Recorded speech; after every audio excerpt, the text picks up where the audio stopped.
सब कुछ फ्यूचर में शुरू होता है जब क्रीचर्स ने धरती पर कब्जा कर लिया था और 10 साल गुजर चुके हैं। हमारा प्रोटैगनिस्ट यंगफेन अपनी बहन किंशर को भागने को बोलते हुए किसी अटैक से खुद की रक्षा करता है कि तभी एक मॉन्स्टर उसे पेट पे किक मारता है। वो क्रीचर उसे खत्म करने लगता है। तभी किंशर बीच में कूद जाती है और अपनी पीठ पर एक स्टील व्हिप खा लेती है। यंगफेन चीखते हुए अपनी बहन को पकड़ता है और पूछता है, तूने ये क्यों किया? इसी पल उसे वो पावर मिलती है जो सिर्फ उस तरह के प्रोटैगनिस्ट को मिलता है जिसने बहुत सफर किया होता है, और वो एक ही अटैक से मॉन्स्टर का हाथ और सिर काट देता है। उसने क्रीचर का कोर निकाल लिया और बहन से कहता है कि वो होली वाटर किसी भी हाल ले आएगा। वो उसे यांगलू बेस नंबर 3 लेकर जाता है, लेकिन गेट पर पहुंचते ही उसे एक जोड़ी करते कुछ अलग ही दिखते हैं। और जरूरी बात यह है कि वो औरत उसी की गर्लफ्रेंड। जब वो अचानक आता है तो गर्लफ्रेंड कंफ्यूज होती है और एक लड़का जो क्लाउड कहलाता है कहता है कि उसे उम्मीद नहीं थी कि वो एक लेवल 8 बॉस से बचकर निकल जाएगा। यंगफेन चीखता है, तुम कैसे जानते थे? पर उसी वक्त उसकी बहन दर्द से कराहती है। वो कहता है कि बाद में बात करेंगे और तुरंत होली वाटर मांगता है, लेकिन उसकी गर्लफ्रेंड का ओपोनेंट पूछता है कि इतनी कीमती चीज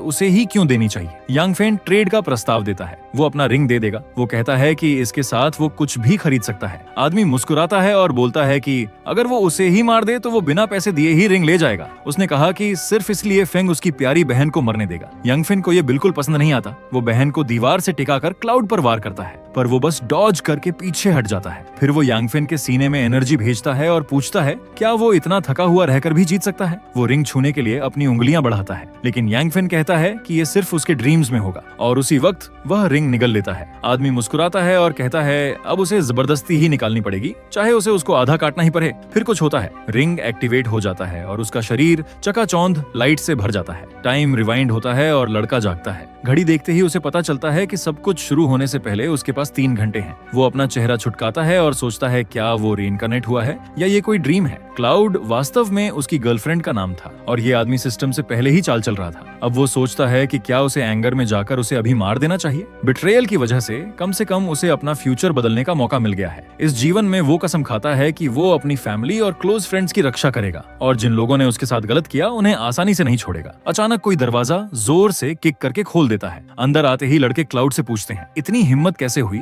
कि बॉस को रिजेक्ट करके उस लूजर के साथ रह रही हो।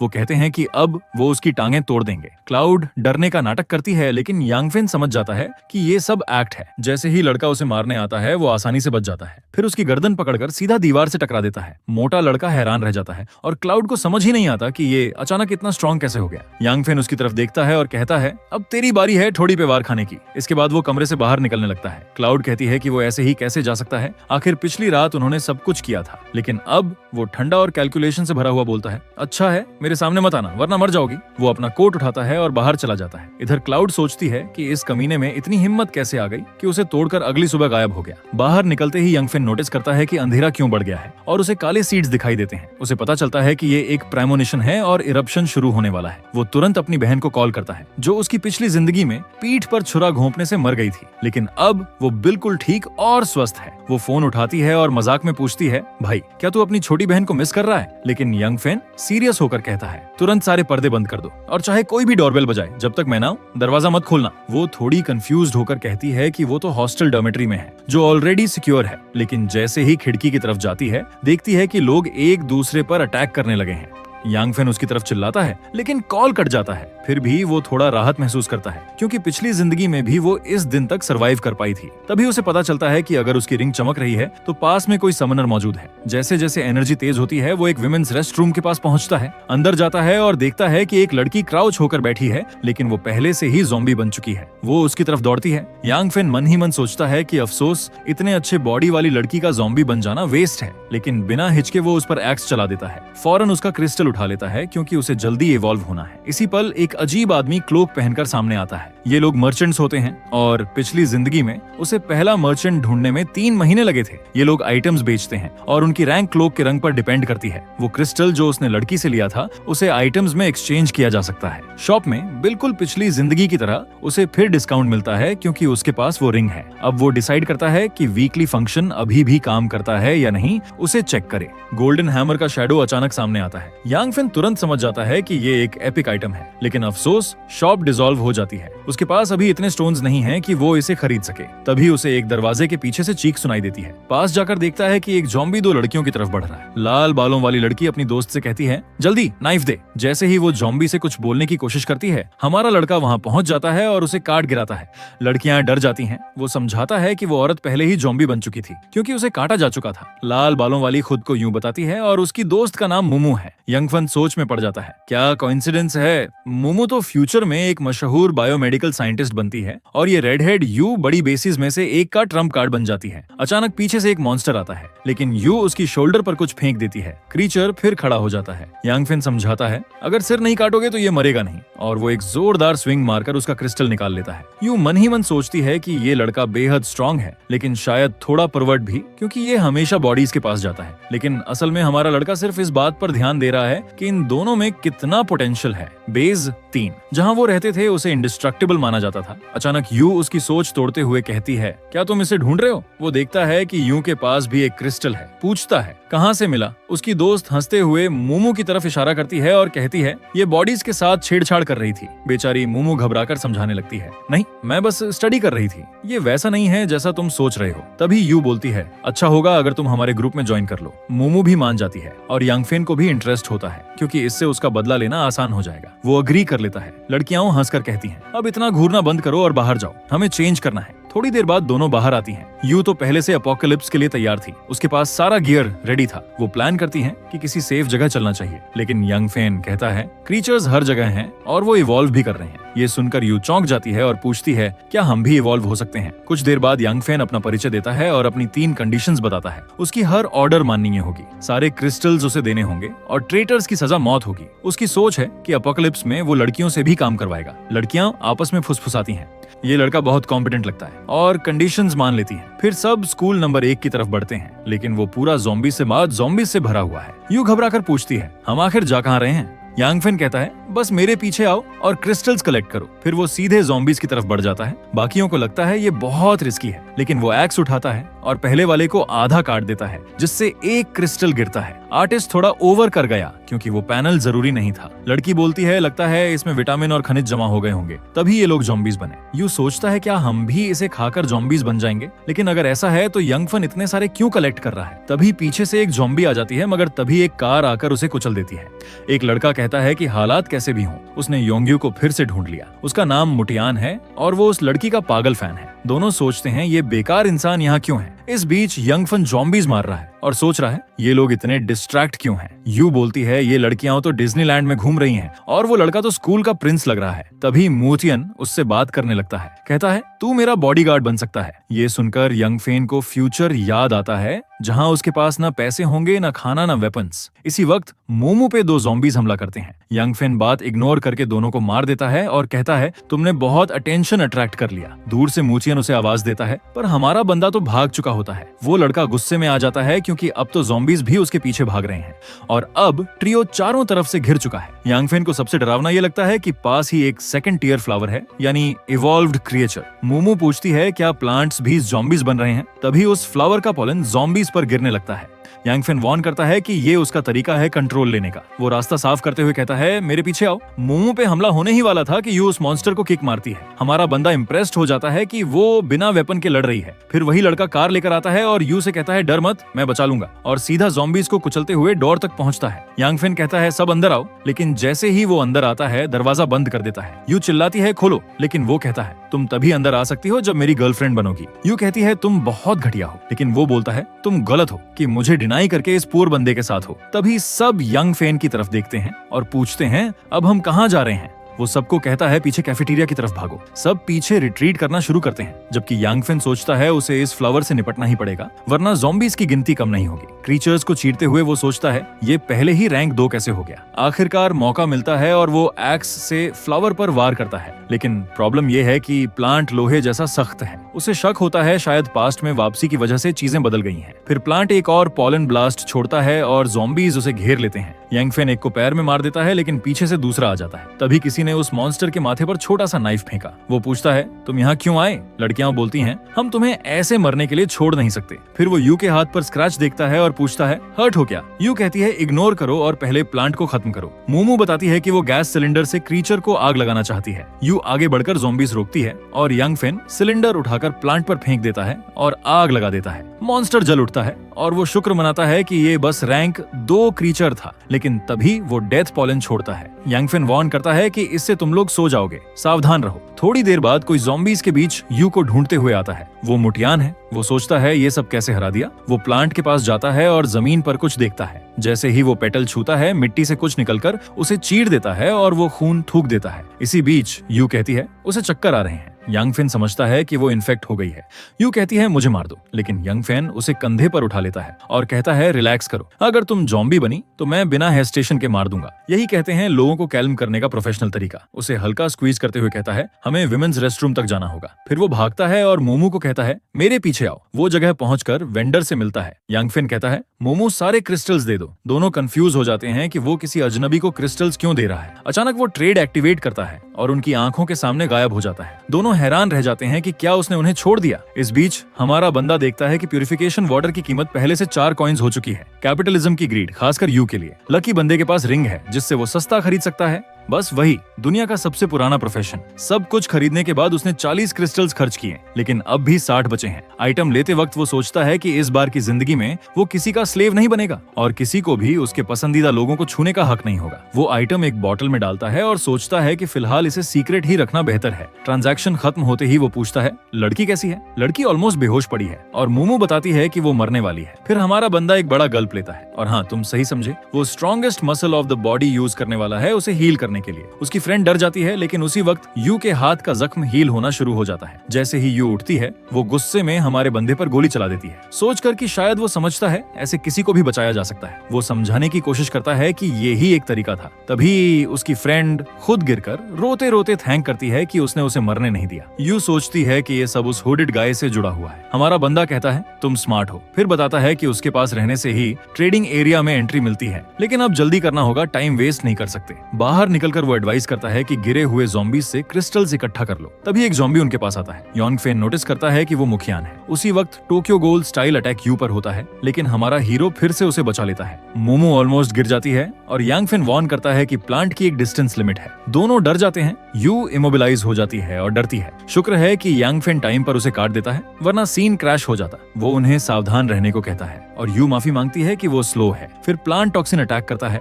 और यांगफेन सबको वार्न करता है कि मुंह कवर करो, लेकिन फिर वही स्टबन प्लांट पीछे से अटैक करता है। लगता है ऑलमोस्ट खत्म कर देगा, पर लकी है कि यांगफेन के पास वो लेजेंडरी रिंग है जो इंस्टेंटली सारी इम्प्यूरिटीज साफ कर देता है। उसी से वो प्लांट को काट देता है। ब्रांच पर उसके स्टोन्स थे और वो उन्हें कलेक्ट कर लेता है। यू पूछती है ये क्या है। वो बताता है कि ये 2nd डिग्री कोर है, लेकिन अभी इसे खाया नहीं जा सकता। यू पूछती है, तो क्या ये खाने के लिए है? यांगफेन जवाब देता है, हाँ, लेकिन उसी वक्त एक और छोटा प्लांट जमीन से निकल आता है। मोमो वार्निंग देती है कि केयरफुल रहो। यांगफेन कहता है, टेंशन मत लो, ये फ्लावर का एसेंस है। यू कंफ्यूज हो जाती है तो यांगफेन कहता है, बाद में समझाऊंगा, अभी तो मर्चेंट के पास वापस जाना है। और देखो, वो आदमी अब भी विमेंस रेस्टरूम में ट्रेड कर रहा है। सच में अजीब बंदा है। इस बार वो ट्रेड एक्टिवेट करता है और खरीदता है एक गन, एक पोशन और वो लेजेंडरी हैमर। लड़का फिर से ब्रोक हो गया है, लेकिन वो पिस्टल और कुछ एक्सपीरियंस पोशंस यू को दे देता है। यू एक राइफल लेकर आती है और पूछती है कि क्या उसे ये भी चाहिए। वो मना करता है और उसे हैमर दिखाता है। यू पूछती है,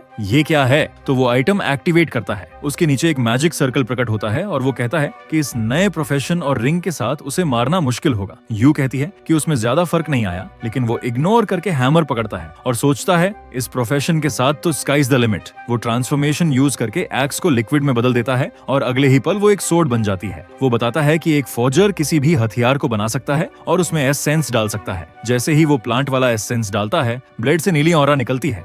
अब ये सोडो दुश्मनों को पैरालाइज कर सकती है। मोमो पूछती है क्या वो उसका स्कैल्पल अपग्रेड कर सकता है। वो एक शावर हेड पकड़कर उससे 2 छोटे नाइव्स बना देता है। दोनों हैरान रह जाते हैं और कहते हैं कि ये तो लॉजिक को ही चैलेंज कर रहा है। वो कहता है जल्दी पी लो। यू बिना झिझक पोशन पी लेती है और एक मोमो को भी देती है। वो पूछते हैं क्या एबिलिटीज मिलेंगी। यांगफेन बताता है कि बस फिजिकल पावर्स। साइंटिस्ट मोमो चाहती थी पोशन को ऑब्जर्व करके खुद बनाना, लेकिन रिस्क देखते हुए वो भी पी लेती है। दोनों हल्के से ग्लो करने लगते हैं और एनर्जी से भर जाते हैं। हमारा बंदा एक डायरेक्शन की तरफ इशारा करता है और कहता है अब टाइम है मेरी सिस्टर को बचाने का। आखिरकार उसे अपनी बेचारी बहन याद आई। बाहर निकलते ही एक ज़ॉम्बी उन पर अटैक करता है तो यांगफेन गाड़ी एक्सेलरेट करके उसे उड़ा देता है। वो लोग विमेन्स डॉर्मेट्री बिल्डिंग नंबर 1 पहुंचते हैं। पीछे ढेर सारे ज़ॉम्बीज कार के पीछे दौड़ रहे होते हैं। वो गाड़ी को सीढ़ियों में अटका देते हैं ताकि रास्ता ब्लॉक हो जाए। तीनों बाहर निकलते हैं और दौड़ते हैं, लेकिन कॉरिडोर में पहुंचकर यांगफेन को लगता है कुछ गड़बड़ है। जैसे ही वो अपनी सिस्टर के कमरे में पहुंचता है, दरवाजा खुला होता है और खिड़की टूटी हुई। यू नीचे बैठकर कहती है, लगता है तुम्हारी सिस्टर यहाँ घायल हुई थी। हमारा बंदा सोचता है कि ये नामुमकिन है। मोमो बंक बेड की तरफ जाती है और कहती है कि वहाँ एक फोन पड़ा है। उसमें दिखता है कि उसकी स्पोर्ट्स वॉच 15 मिनट पहले डिस्कनेक्ट हुई थी। यांगफिन कहता है वो दूर नहीं गई हो सकती और सब उसे ढूंढने निकलते हैं। उधर 7वें माले पर गुस्से लड़कियों का एक झुंड कमरे में बंधा हुआ है। एक कमीना आदमी प्रतियोगी की सिस्टर की ठुड्डी पकड़कर कहता है ये अपोकलिप्स कितना अच्छा है, अब हम सब मिलकर ऊनो खेल सकते हैं। वो ताना मारती है चुप रहो नहीं तो मेरा भाई आकर तुम्हें पीटेगा, लेकिन वो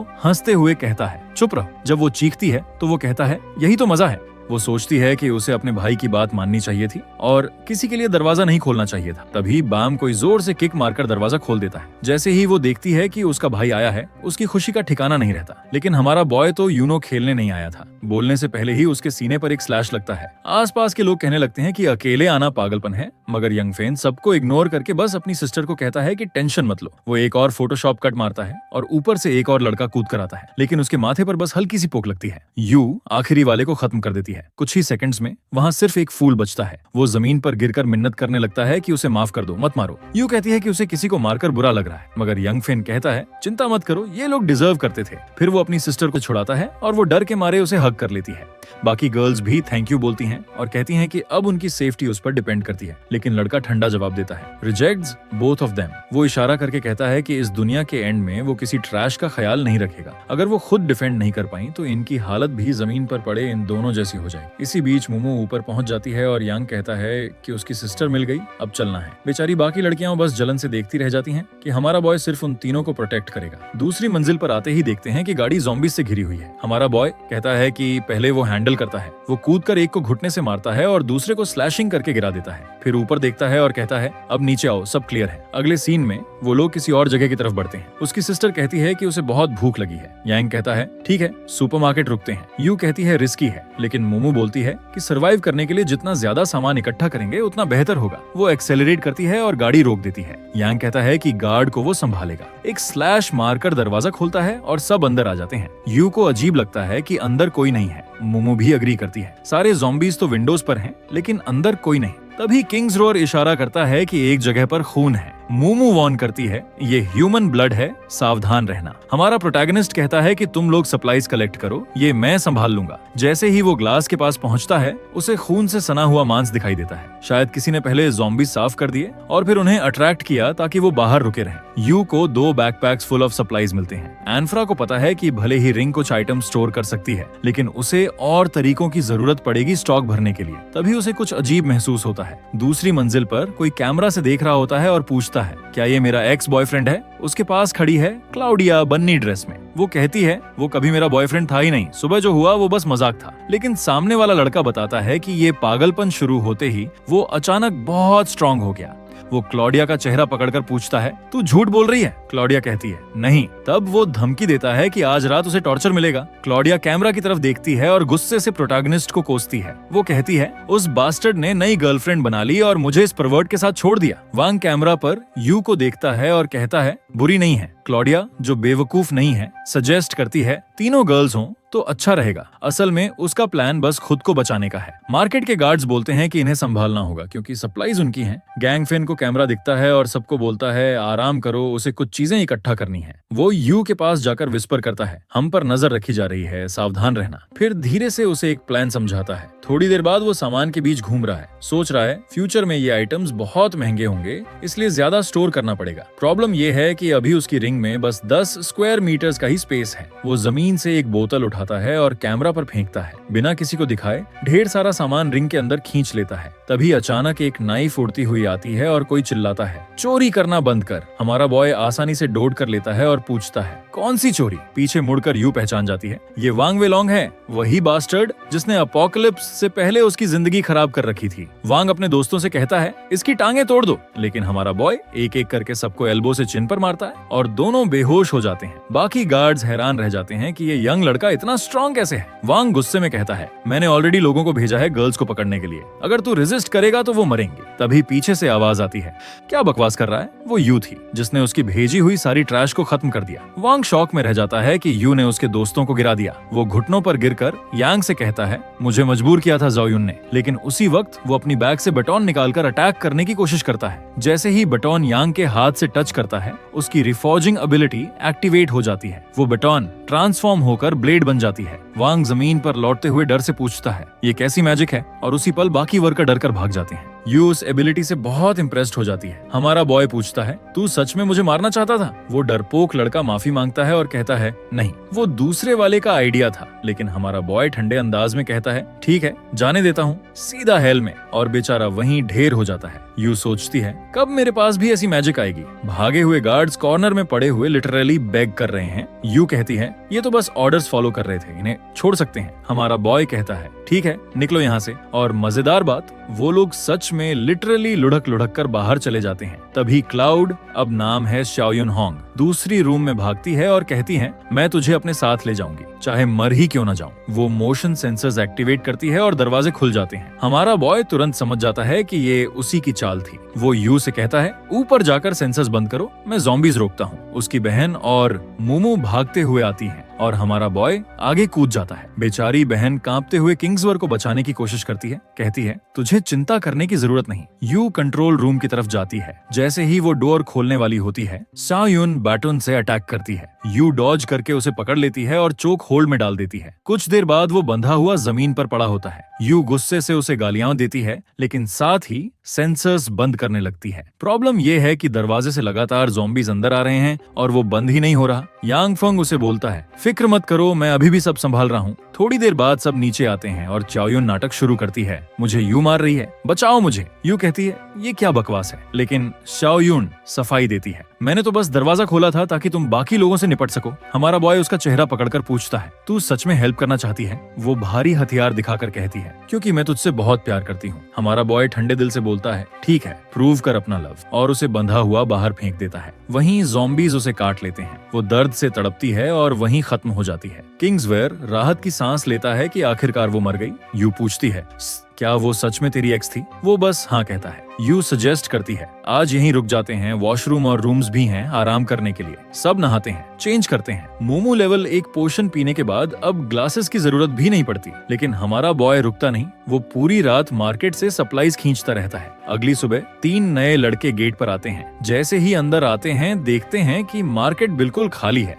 वो शॉक्ड है, इतना सामान गायब कैसे हो सकता है? उनमें से एक कहता है 2nd फ्लोर है, सब ऊपर ले गए होंगे। बाकी डरते हैं कि रिस्की है, लेकिन लीडर बोलता है पहले तुम लोग जाओ। जैसे ही वो डोर खोलता है सीधा एक ब्लेड उसके चेहरे की तरफ आता है। यांग फेन का क्विक स्लैश देखकर पीछे वाले सब डर जाते हैं और कुछ करने की हिम्मत नहीं करते। तभी यू दरवाजा खोलती है और पूछती है कौन हो तुम लोग? वो सब हाथ जोड़कर कहते हैं बस खाना चाहिए था, बचा लो। हमारा बॉय ब्लेड नीचे कर देता है और कहता है यहाँ कुछ नहीं है, गायब हो जाओ। लेकिन उनमें से एक यू की तरफ इशारा करके कहता है उसके बैकपैक में जरूर खाना है। चेहरे पर विलन वाली ग्रिन लाकर कहता है इतना तो होगा कि हम सब बच जाएं। तभी एक नाइफ उनके सिर के पास से छू कर निकल जाती है। यू ठंडे अंदाज में बोलती है अगर लेने की कोशिश की तो लेने से पहले मरोगे। ग्रीन जैकेट वाला लड़का डर कर माफी मांगता है ठीक है हम जा रहे हैं, लेकिन स्ट्रॉन्ग वाला कहता है सच में ऐसे ही छोड़ दोगे? उसका दोस्त विस्पर करता है फॉलो करो, बाहर एम्बुश कर देंगे। छवि लड़का कहता है मैं इनका हिस्सा नहीं हूँ, मुझे बस कैट फूड चाहिए। वो बताता है कि उसे एक बेस पता है जहाँ प्रोटेक्शन भी है। यू कुछ बोलने ही वाली होती है कि उसके पीछे कुछ हिलता है। वो चीज छवि लड़के के कंधे पर चढ़ जाती है। वो जल्दी से कहता है डरो मत, ये किटन है, खाना खा रही है। वो बताता है कि वो सुपरमार्केट सिर्फ इसलिए आया था ताकि कैट फूड मिल जाए। यू कहती है नीचे से ले लो। वो समझाता है नीचे तो कुछ बचा ही नहीं है। यांग फेन बोलता है हाँ मैंने रात को आवाज सुनी थी, किसी ने सब चोरी कर लिया। तभी किंगशोर दौड़कर आती है,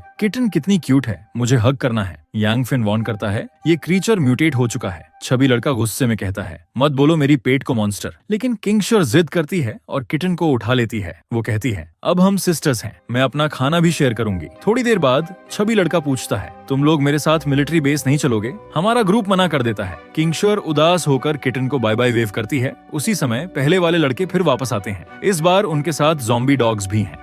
वो पास आकर माफी मांगने का नाटक करते हैं। हम डर गए थे, लेकिन आपस में नजरें मिलाते ही सिग्नल देते हैं प्लान शुरू करने का। एक किंगशर को पकड़ लेता है, दूसरा यू पर हमला करता है, लेकिन ब्लेड उसके पास आते ही यांगफेन उसका हाथ पकड़ लेता है और ठंडे स्वर में बोलता है, मैं जानता था तुम्हारा इरादा। वो उसका हाथ तोड़ देता है और वो एग्नी में चिल्लाता है, छोड़ दो। इस बीच बाकी 3 रिसोर्सेज पर लड़ने लगते हैं। फिर उनमें से एक चिल्लाता है, ज़ॉम्बी डॉग्स आ रहे हैं। जैसे ही मोटा लड़का थोड़ा डिस्ट्रैक्टेड होता है, हमारा बॉय उसका बैकपैक छीन लेता है और मोटरसाइकिल पर भाग जाता है। पीछे देखकर यांगफेन को कुत्ते आते दिखाई देते हैं। किंगसुर तुरंत चिल्लाता है, सावधान। उसी वक्त हमारा बॉय चालाकी करता है, उस लड़के का हाथ पकड़कर सीधा जानवरों की तरफ फेंक देता है। बाकियों से कहता है, इस डिस्ट्रैक्शन का फायदा उठाओ और कार तक भागो। वो मोमू को बैकपैक पकड़ने को कहता है और समझाता है, ये बीस्ट्स इतने स्ट्रॉन्ग नहीं हैं। तभी उसकी बहन कार लेकर आ जाती है और सबको चिल्लाती है, जल्दी बैठो अंदर। भागते भागते यांगफेन पीछे देखता है। वहाँ एक म्यूटेटेड लेवल